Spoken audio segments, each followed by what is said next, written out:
अस्सलाम वालेकुम स्टूडेंट्स। आज हमने चैप्टर नंबर 12 का टॉपिक नंबर 12.8 स्टार्ट करना है। ये एक बहुत सिंपल सा थियोरेटिकल सा टॉपिक है और है magnetic field in solenoid increases by ferrous material.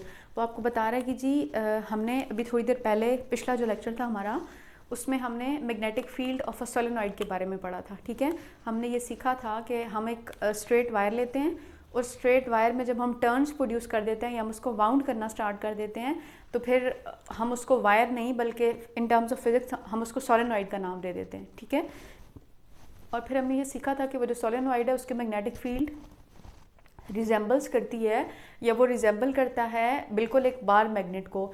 जैसे कि मैग्नेट का अपना परमानेंट मैग्नेट का अपना एक नॉर्थ एंड साउथ पोल होता है, उसी तरह से सोलेनॉइड का भी अपना एक नॉर्थ एंड साउथ पोल होता है। ठीक है, तो आज के टॉपिक में वो हमें बेसिक मकसद ये है, वो हमें ये बता रहा है कि वो जो हमारा सोलेनॉइड होता है ना, जिस कॉइल को हम वाउंड करते हैं, कि पहले तो हमने जो बात की वो हमने कहा कि वो जो कॉइल है उसकी जो लूप्स हैं वो अंदर से एम्प्टी हैं, उनके अंदर एयर मौजूद है। ठीक है, वो आपसे कह रहा है कि अगर हम उन लूप्स के अंदर एक रॉड ले लें, फेरस कोर या फेरस रॉड ले लें, फेरस एक मटेरियल का नाम है, कि अगर हम फेरस का रॉड या कोर ले लें सेंटर में इस तरह से और इसके ऊपर हम वायर को वाउंड करना शुरू कर दें, तो टॉपिक में बेसिक बात वो आपको ये बता रहा है कि फेरस कोर के रखने की वजह से सोलेनॉइड की मैग्नेटिक फील्ड स्ट्रेंथ बढ़ जाती है। अब वो कैसे बढ़ जाती है, क्यों बढ़ जाती है, थोड़ा सा उसने आपको इस टॉपिक में वो एक्सप्लेन किया हुआ है। ठीक है, तो सबसे पहले अगर हम बात करें टॉपिक में जो है वो हमें फेरस का वर्ड इस्तेमाल किया गया है, तो हम कहते हैं दीज आर मेटल्स और अलॉय दैट मेनली कंटेन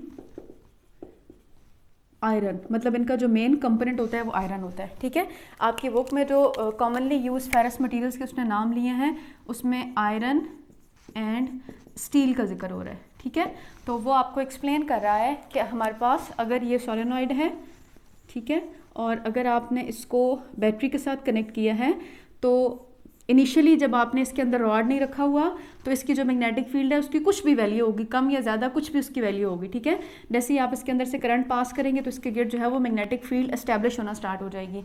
लेकिन आफ्टर सम टाइम जब आप इसके अंदर एक आयरन कोर या आयरन रॉड रखते हैं या फेरस मटीरियल का रॉड रखते हैं तो इसकी मैग्नेटिक फील्ड स्ट्रेंथ जो है वो बढ़ जाती है।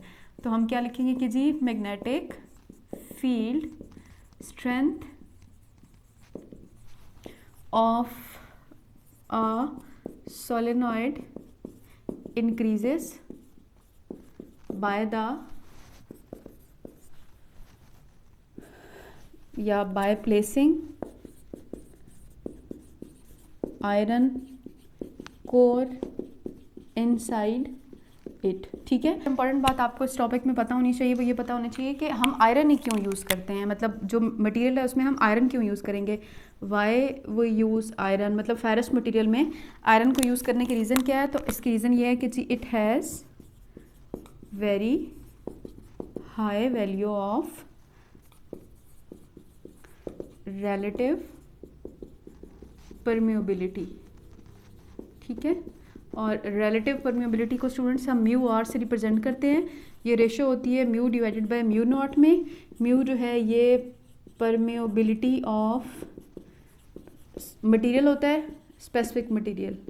ठीक है, जैसे आयरन हो गया, और म्यू नॉट जो है वो परमिएबिलिटी ऑफ फ्री स्पेस होती है। ठीक है, और अगर हम इसको डिफाइन करना चाहें तो हम कहते हैं it is the property of a material, ये किसी भी मटेरियल की वो प्रॉपर्टी है दैट डिस्क्राइब्स, जो कि हमें ये डिस्क्राइब करके बताती है कि how easily a material get magnetised when placed in external magnetic field. ठीक है, मैं इसको यहाँ पे लिख भी देती हूँ कि how easily a material gets magnetised when placed in external magnetic field. ठीक है, ये किसी भी मटेरियल की वो प्रॉपर्टी होती है स्टूडेंट्स, वो जो आपको ये एक्सप्लेन करके देती है कि कोई मटेरियल कितना जल्दी मैग्नेटाइज हो जाएगा जब आप उसको एक्सटर्नल मैग्नेटिक फील्ड में रखेंगे। ठीक है, नेक्स्ट जो है वो आपको इस टॉपिक में उसने एक्सप्लेन करके बताया कि जी फेरस कोर को इसके अंदर सोलेनॉइड के अंदर रखने की वजह से इसकी मैग्नेटिक फील्ड स्ट्रेंथ कैसे बढ़ती है। तो जी जब हम इसके अंदर आयरन का रॉड या आयरन की कोर प्लेस कर देते हैं। तो देखिए आयरन जो है वो एक फेरोमैग्नेटिक मटेरियल है, ठीक है। और फेरोमैग्नेटिक मटेरियल्स का ये होता है कि उनके अंदर जो मैग्नेटिक डोमेन्स होती हैं वो रैंडमली ओरिएंटेड होती हैं, और जब मैग्नेटिक डोमेन्स रैंडमली ओरिएंटेड होती हैं तो फिर वो एज अ मैग्नेट बिहेव नहीं कर रहे होते। लेकिन जैसे ही हम उस आयरन के रॉड को इसके अंदर सोलेनॉइड के अंदर प्लेस करते हैं, तो प्लेस करने की वजह से इसकी जो मैग्नेटिक डोमेन्स होती हैं उनको सोलेनॉइड की मैग्नेटिक फील्ड मिलती है, और मैग्नेटिक फील्ड की वजह से वो जो मैग्नेटिक डोमेन्स हैं वो अपने आप को एक डायरेक्शन में अलाइन करना शुरू कर देती हैं।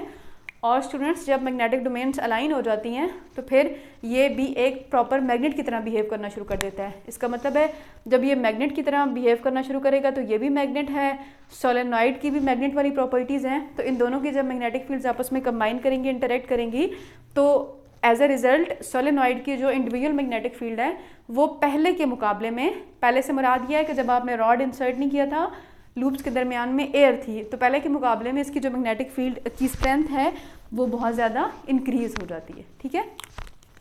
एक दफ़ा हम इसको बुक से रीड भी कर लेते हैं। आई थिंक सो जो कुछ बुक में लिखा हुआ था वो मैंने आपको बता दिया है। आपकी बुक का पेज नंबर 231 है स्टूडेंट्स, और यहाँ पर लिखा हुआ है common ferrous material used in the core include iron, silicon, steel and various iron alloy. Each of these material has its own characteristics, relative permeability, ठीक है। मैंने आपको ये बता दिया कि रिलेटिव परमेबिलिटी क्या चीज़ होती है।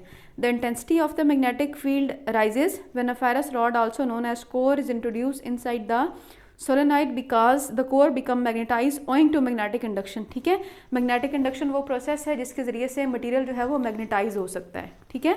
तो कह रहा है this combination of the solenoid and the ferrous core is known as electromagnet, के जब आप सोलेनॉइड के अंदर फेरस कोर रख देते हैं तो फिर ये एक इलेक्ट्रोमैग्नेट बन जाता है, having much more magnetic field intensity as previous. फिर कह रहा है कि जी this ferrous core aids in concentrating all magnetic lines of forces through the solenoid resulting in a homogeneous magnetic field at the cross section of the core. The magnetic lines of forces being to diverge by curving sharply outside the coil if the ferrous core is removed from the inside. अगर आप ferrous core को अंदर से remove कर दें तो फिर उसकी जो मैग्नेटिक फील्ड है या मैग्नेटिक लाइंस ऑफ फोर्सेस है उनके अंदर कमी आ जाएगी।